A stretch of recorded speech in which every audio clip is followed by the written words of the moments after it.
దేవుని నామానికి స్తోత్రం కలుగుగాక. క్రీస్తునందు ప్రియమైన దేవుని బిడ్డలారా, చూస్తున్న మీ అందరికీ నా యొక్క హృదయపూర్వక వందనములు తెలియజేస్తున్నాను. మరి ముఖ్యంగా స్వతంత్ర దినోత్సవ శుభాకాంక్షలు తెలియజేస్తున్నాను. నీకు స్వతంత్రం ఉందా? ప్రియమైన దేవుని బిడ్డలారా, మనకు ఈ భూమి మీద స్వతంత్రము ఉన్నదా? స్వతంత్రము వచ్చింది మన దేశానికి అని సంబరాలు చేస్తాం. అయితే ఆ సంబరాల వెనక దాగి ఉన్న లోటుపాట్లు చాలా మందికి కనపడటం లేదు. ప్రియమైన దేవుని బిడ్డలారా, స్వతంత్ర శుభాకాంక్షలు అని ఒకరిమిచ్చి ఒకరు చెప్పుకుంటూ లోపల హృదయ అంతరంగంలో మాత్రము కొందరికి కులగజ్జి, మతగజ్జి ఇలాంటి భేదాభిప్రాయాలు కలిగి జీవించేవారు అనేకులు ఉన్నారు. ప్రియమైన వారులారా, నేటి కాలంలో మనకు స్వతంత్రం ఉందా అని అంటే లేదు అని నేను తేటగా చెబుతున్నాను. ఎందుకు అనగా మహాత్మా గాంధీ గారు ఒక మాట సెలవిచ్చారు. ఒక ఆడపిల్ల పగలే కాదు రాత్రిపూట కూడా స్వేచ్ఛగా తిరిగి తన ఇంటికి తాను చేరుకున్నది అంటే నిజంగా అప్పుడు మనం చెప్పాలి స్వతంత్రం మనకు వచ్చింది అని. అయితే నేటి కాలంలో అర్ధరాత్రి కాదు, పట్ట పగలు ఆడపిల్లలు తిరగటానికి కూడా భయపడే రోజులు ఉన్నాయి. ప్రియమైన దేవుని బిడ్డలారా, గమనించండి, ఎందుకు ఇలాగ జరుగుతున్నవి అంటే కొందరు మూర్ఖులు, కొందరు జ్ఞానము లేని వారు, కొందరు కమాంద వ్యక్తులు రకరకాల ప్రయోగాలు చేస్తూ రకరకాల వ్యసనాలతో వారు రకరకాల భాషలతో ఆడవారినైతే మగవారిని అయితే వేధించే ప్రయత్నాలు జరుగుతున్నాయి. ప్రియమైన దేవుని బిడ్డలారా, 1947లో అనేక రకాల కష్టాలు పడి స్వతంత్రాన్ని సంపాదించుకున్నాము ఆంగ్లేయులతో పోరాడి. అయితే నేటి కాలంలో వారితో పోరాడి స్వతంత్రాన్ని మన దేశానికి తెచ్చుకున్నాము, వారిని వెళ్ళగొట్టాము. అయితే మనకొచ్చిన స్వతంత్రం మన చేతిలో ఉందా, లేక గొప్పవారి చేతిలో ఉందా, లేక ధనవంతుల చేతిలో ఉందా, లేక పెద్ద నాయకుల చేతుల్లో ఉందా, లేక పెద్ద పెద్ద కులాల వారి చేతుల్లో ఉందా అంటే దీనికి మాత్రం ప్రశ్నార్థకంగా ఉంటుంది. ప్రియమైన దేవుని బిడ్డలారా, ఎక్కడెక్కడో ఉన్న వారు మేము గొప్పవారు, మాకు మాత్రమే స్వతంత్రం ఉంది అన్నట్టుగా వ్యవహరించేవారు అనేకులు ఉన్నారు. అయితే భారత రాజ్యాంగాన్ని రాసిన డాక్టర్ బిఆర్ అంబేద్కర్ గారు రాశారు, అనగా స్వేచ్ఛగా ప్రతి మనిషి తన మతాన్ని కానీ కులాన్ని కానీ తను ప్రచురించుకోవచ్చు, ప్రచారం చేసుకోవచ్చు, ప్రచారం చేసుకునే స్వేచ్ఛ ప్రతి మనిషికి ఉంది అని ఆయన తెలియచేశాడు, రాశాడు రాజ్యాంగంలో. అయితే నేటి కాలంలో రాజ్యాంగాన్ని ఫాలో అయ్యేవారు కంటే కూడా దానిని మడిచి గడ్డకు పెట్టే వాళ్ళు కూడా చాలామంది ఉన్నారు. ప్రియమైన దేవుని బిడ్డలారా, నాలాగున అనేకులు స్వార్థ సేవ పరిచర్యలో ఉన్నవారు దానిని ఫాలో అవుతారు.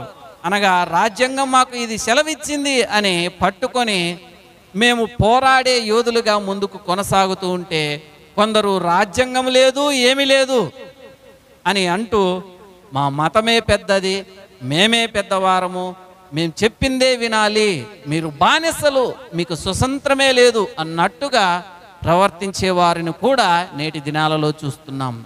ఇవన్నీ చూసిన తర్వాత నిజంగా మనకు 1947లో స్వతంత్రం వచ్చిందా బ్రిటిష్ వారి నుంచి అనే అనుమానాలు రేకెత్తుతున్నాయి. ప్రియమైన దేవుని బిడ్డలారా, ఇవన్నీ శరీర ప్రకారం అయితే ఆత్మీయంగా మనిషికి స్వతంత్రం వచ్చిందా? ఆదికాండము 2వ అధ్యాయము 16వ వచనములో ఇలాగ వ్రాయబడింది. దేవుడైన యెహోవా ఆదామును పిలిచి, ఆదామా, నీ కొరకు నేను ఈ తోటను వేసి ఉన్నాను, ఇదిగో ఇందులో ఉన్న పలహారాలన్నీ నీవు భుజించచ్చు నాయనా అని అంటూ తోటను అప్పగించాడు, స్వతంత్రాన్ని ఇచ్చాడు, స్వేచ్ఛనిచ్చాడు.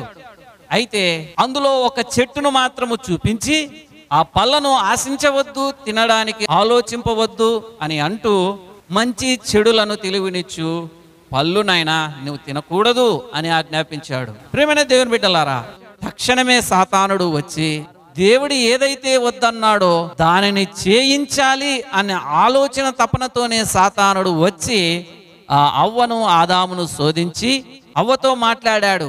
ఇందులో మీరు ఏదైనా తినవచ్చును అని దేవుడు మీకు ఆజ్ఞాపించాడా అని అనినప్పుడు అవును, అయితే ఒక చెట్టు మాత్రమే ఉన్నది, అందులో ఉన్న పళ్ళు మాత్రం మేము తినకూడదు అని దేవుడు ఆజ్ఞాపించాడు అన్నప్పుడు తినవచ్చు. ఆ చెట్టు పళ్ళు మంచి చెడులను తెలివినిచ్చే పళ్ళు, అంతేకాదు దేవతల వలె అవుతారు అని సాతానుడు వల్లించి చెప్పిన మాటలు వారికి చాలా సంతోషాన్ని ఇచ్చాయి. తక్షణమే అవ్వ వెళ్ళింది, తెంపుకొని వారిద్దరూ ఏకమై తిన్నారు, పాపములో పడ్డారు. ప్రియమైన దేవుని బిడ్డలారా, వారు ఇరువురు దేవునికి లోబడినంత కాలము, దేవుడు చెప్పినట్టు చేసినంత కాలము స్వతంత్రులుగా జీవించారు. దేవుడు చెప్పినట్లు విన్నంత కాలము సంతోషంగా ఉన్నారు, ఏ కొరత లేకుండా ఉన్నారు స్వతంత్రులుగా. ఎప్పుడైతే సాతాను మాటలు విని సాతాను మాటను ఆధారం చేసుకుని సాతాను చెప్పినట్లు విన్నారో తక్షణమే పాపములో పడ్డారు, దేవునికి దూరమయ్యారు.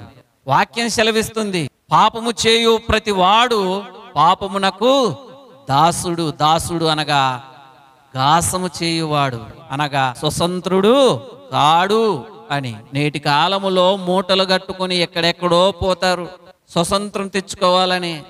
ఏంటి స్వతంత్రం? పాపాన్ని వదిలేసి పరిశుద్ధత కోరి నేను నీతిమంతుణ్ణి భక్తిపరుణ్ణి అని అనిపించుకున్నటకు రకరకాల ప్రయాసలు పడతారు. అయితే ఆ పాపం పోతుందా అంటే పోవటము లేదు. నీవు ఏమి చేసినా పాపము పోదు. అయితే ఎడ్ల యొక్కయు గొర్రెల యొక్కయు మేకల యొక్కయు రక్తము వలన పాపము పోదు అని బైబిలు సెలవిస్తుంది. అయితే ప్రభువైన యేసుక్రీస్తు రక్తము వలనే నీకు నాకు మన పాపాలకు విముక్తి ఉన్నది. అనగా పాపాలకు మందు ఏది అంటే యేసు రక్తమే అని బైబిలు మనకు సెలవిస్తుంది. అందుకనే 2000 సంవత్సరాల కిందట ఆయన ఆ పరలోకాన్ని విడిచి ఈ భూలోకానికి వచ్చి నా స్వతంత్రం కోసము ఆయన బలియాగమయ్యాడు. కలువరి శిలువలో ఆయనను కొట్టారు, దూషించారు, హేళన చేశారు, ఉమ్మి వేశారు, అయినా నీ కోసమే సహించాడు. ఎందుకోసమో తెలుసా? నీ పాపం అనే దాసత్యము నుండి విడిపించి నిన్ను స్వతంత్రునిగా చేయటానికే. ప్రియమైన దేవుని బిడ్డలారా, అందుకనే నువ్వు పాపమునకు దాసుడిగా ఉన్నావో లేక పాపాన్ని జయించే స్వతంత్రుడిగా ఉన్నావో ఒక్కసారి ఆలోచన చేసుకో. చూడండి, పరిశుద్ధ గ్రంథంలో నుండి 2వ కొరింథీ పత్రిక 3వ అధ్యాయం 17వ వచనము. ప్రభువు ఆత్మ, ప్రభువు యొక్క ఆత్మ ఎక్కడ ఉండునో అక్కడ స్వతంత్రము ఉండును. అనగా నిన్ను నన్ను స్వతంత్రునిగా చేయు వ్యక్తి ఎవరు అంటే పాపము నుంచి విడిపించే ప్రభువే. కనుక ఆయన ఆత్మ అనగా దేవుడు ఎక్కడుండునో అక్కడ స్వతంత్రం ఉంటుంది. దేవుని బిడ్డ ఎక్కడ ఉంటే అక్కడ స్వతంత్రం ఉంటుంది. దేవుడు నీలో ఉంటే నీకు స్వతంత్రం ఉంటుంది. దేవుడు నీలో లేడంటే పాపమే ఉంటుంది. ఆ పాపానికి నువ్వు దాసుడిగా అనగా గాసగాడిగా ఉంటున్నావు. నేటి కాలంలో స్వతంత్రం స్వతంత్రం అని అంటున్నావే, వచ్చిందా నీకు? శరీర రకంగా నేను సాధించాను. ఏమి సాధించావు? రంకులు పెట్టా, రాజకీయాలు పెట్టా, మత కక్షలు రేపా, లేక అనేక రకాలుగా హింసించా, దూషించా, మేము గొప్ప ఏమి సాధించుకొని తీసుకొని వెళ్తావు ఈ లోకములో? నీవు చేసే చెడు అలవాట్లను వేసించి వాటిని విడిచిపెట్టి ప్రభువు యొద్దకు రా. ప్రభువు నీకు స్వతంత్రం ఇస్తున్నాడు. ఇది అసలైన సిసలైన స్వతంత్రము. మరి నీవు పొందుకున్నావా?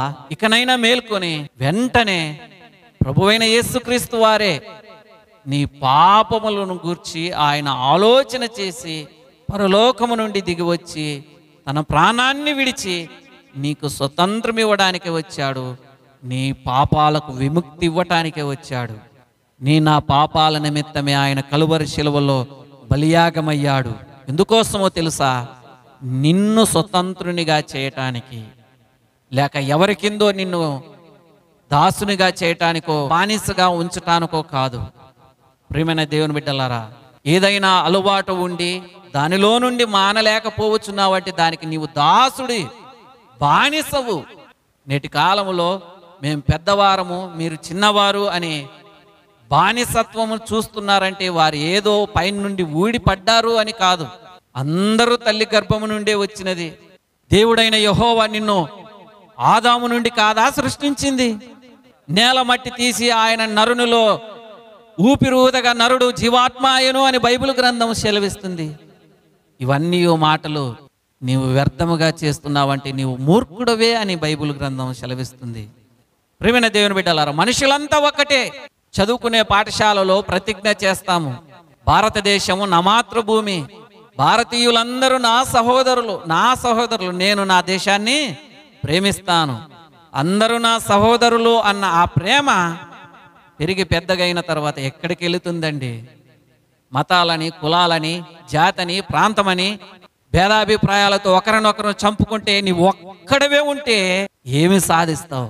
ఒక్కడవే ఉండి నీవు ఒక్కడవే ఉంటే అది స్వతంత్రము కానే కాదు.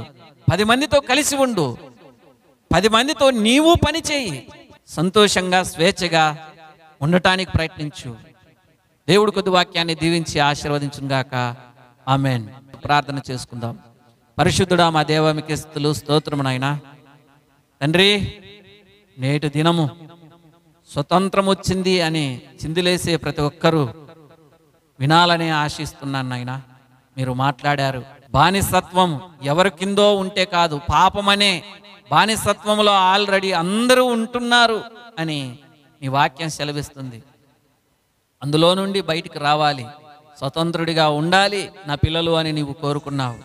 మేమందరం నిన్ను నమ్మి స్వతంత్రులుగా ఉండే భాగ్యాన్ని దయచేయండి అయ్యా. ఎవరో ఇస్తే ఏదో తెస్తే స్వతంత్రం రాదు. పాపమనే లోపలుండే రోగం పోవాలి, బానిసత్వం పోవాలి, అప్పుడు స్వతంత్రుడిగా అవుతావు అని నీ వాక్యం సెలవిస్తుంది. నజరేయుడైన యేసుక్రీస్తు నామములో అడిగి వేడుకొనుచున్నాము తండ్రి, ఆమేన్. ప్రియమైన దేవుని బిడ్డలారా, ముఖ్య గమనిక, మహారాజు మినిస్ట్రీస్ అనే ఈ యూట్యూబ్ ఛానల్ను లైక్ చేయండి, షేర్ చేయండి, సబ్స్క్రైబ్ చేయండి. అనేకులకు ఈ పరిచర్యను మీరు పరిచయం చేయండి. యేసుక్రీస్తు నామములో మీకందరికీ నా యొక్క శుభములు తెలియజేస్తున్నాను. ఆమేన్.